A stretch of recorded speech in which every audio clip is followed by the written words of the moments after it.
Birinchi, O'rta Osiyoda tilni va yozma kulturni saqlab qolguvchilar Uyg'urlardir. Buyuk Yipak yo'lining beshida shular bor. Ferdinand de Saussure. Ikkinchi, Uyg'urlar o'rta asrdagilar emas, balki butkul dunyo tarixidagi eng talantli, jasur va yengillikparvar millatlardan biridir. Lev Gumilev. Üçüncü, Uyg'urlar eng qadimiy turkiy qavmlardan biri bo'lib qolmasdan to'limi keng rayonlarga taralgan. Uzundan buyon turkiy qavmlarning orasida muhim o'rin tutib kelgan o'qimishli kishilardir. Akademik V.in Radlov.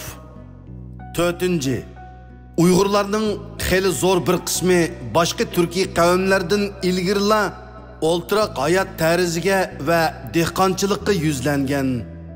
Ular boshqalardan ilgari shamanizmni cho'rib tashlab, mani dinini, ondan Budda dinini, ondan islom dinini qabul qilgan. Ular boshqa turkiy qavmlardan ilgari yeziqni ijod qilib, Xitoy bilan Mavara-un-Nahir orasida yashaydigan kulturga eng boy qavmga aylangan. A.U. Yakovskiy.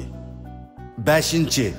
Turkiy qavmlarning Xitoyga qo'shni bo'lgan Sharqiy Turkistondagi bu tarmoqi, ya'ni Uyg'urlar milodiy 5-asrda yuksak darajada madaniyatlarni yaratgan edi. Akademik V.T. Bartolit. 6. Uyg'urlarning tarixiy roli shuki, bu talantli kishilar o'zlarining tashkiliy tuzilmasi ostida favqulodda ravon boshqarish sistemasi va bilimga bo'lgan to'liq hurmat orqali Osiyoda kuchli davlatlarni qurgan va o'z davrida ulgi xarakterlik o'zgacha moddiy dunyosini vujudga chiqargan. S.Kain. 7. Men o'zim Uyg'ur xonligida bayqagan madaniyatlik darajasidan hang-tang qoldim. Butkul xonlik miqyosidagi butxona, monastir, tamrasim, haykal, munar, bog', öy va o'rda qasrlarning go'zalligini tasvirlashga til ojizlik qiladi. Uyg'urlar oltin kumush buyumlarini, lo'nqilarni va qochquchilarni yasashga to'limi mahirkan. Ba'zilar Tangri bu talantni mushu kishilarga ato qilgan deyishidi ekan. Wang Yendi. 8. Qadimki Uyg'urlar O'rta Osiyodagi kulturga eng boy, shahar turmushi favqulodda taraqqiy qilgan kishilardir. Gobi cho'lligi Uyg'ur san'atining nurg'un o'zgacha iznalarini biz uchun saqlab qolgan. S. Malov. 9. Turpan, Beşbaliq, Qarag'o'ja, Yarkent, Xotan va boshqa Uyg'ur shaharlarida elib berilgan tadqiqotlarda qo'lga tushirilgan qattiq yog'ochdan yasalgan harakatchan harflar Uyg'urlarda matbaa san'atining mavjudligini inkor qilg'usiz darajada isbotlamoqda.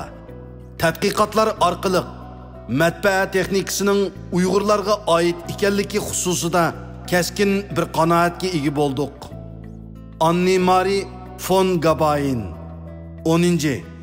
Uyg'ur xonligining poytaxti Ordubaliq dehqonchiligi taraqqiy qilgan nihoyatda cho'ng shahar bo'lib, uning atrofini butunlay terilgan etizlar va bir-biriga yaqin joylashgan kentlar qurshab turdi ekan. Bu shaharning nihoyatda yo'g'on 12 to'mir qovuqi bor ekan. Bu shaharda odam to'limi zish bo'lib, bozorlarda xilma-xil tijorat bilan shug'ullanadi ekan. Xitoy xoni har yili Uyg'ur xoniga 500 ming top shoyi durdun avatidi ekan. Xaqonning chedirining atrofida 12 ming askar bor ekan. Uningdan boshqa yana 17 sarkarda bor bo'lib, har birining 13 mingdan otliq askari bor ekan.